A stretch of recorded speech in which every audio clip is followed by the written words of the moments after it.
If you just received a notice that your ocean container has been detained at the border, and customs is asking you to prove exactly where the raw materials inside your product came from, you are facing the most aggressive, unforgiving trade regulation of the decade. Welcome back. Today we are talking about the absolute biggest trend disrupting global supply chains right now: forced labor import bans. Whether you are importing into the United States under the UFLPA or navigating the new European Union forced labor regulations, the rules of global trade have fundamentally changed. Customs authorities are no longer just checking your HS codes and collecting import duties. They are now acting as human rights enforcers, and they have been given terrifying legal power over your cargo. Here is the massive trap that catches innocent importers every single day.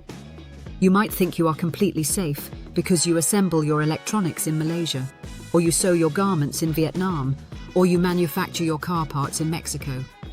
You have a direct contract with a Tier 1 supplier, and you audit their factory every year. Your supplier is clean. But customs does not care about your Tier 1 supplier. They care about your Tier 3 and Tier 4 suppliers. Where did the factory in Vietnam get the raw cotton to make the fabric? Where did the factory in Malaysia get the polysilicon to make the solar panels?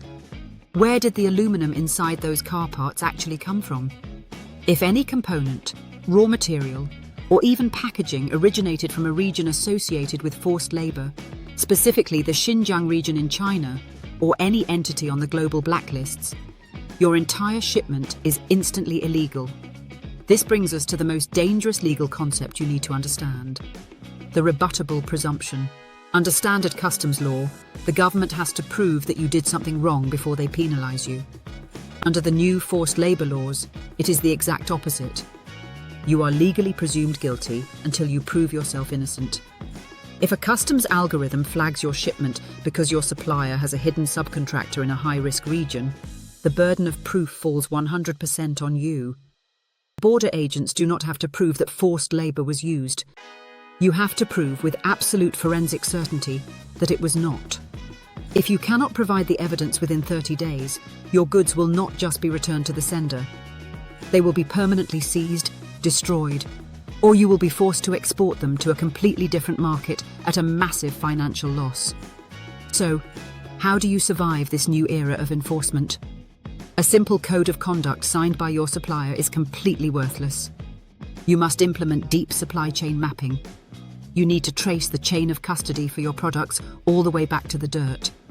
You need commercial invoices, transportation documents, and production records linking the raw material extractor to the processor to the component maker, and the component maker to your final assembly plant. You cannot rely on your suppliers to volunteer this information. Factories naturally want to protect their vendor lists. You must rewrite your purchasing contracts to make raw material transparency a mandatory legal condition of doing business with your company. Do not wait for your flagship product to be seized at the port. Audit your entire supply chain today. Map your raw materials before customs maps them for you. Are you struggling to get supply chain visibility from your overseas factories? Drop your industry in the comments below, and let's discuss the best strategies to trace your raw materials. Thanks for watching. Map your supply chain, protect your cargo, and see you in the next video.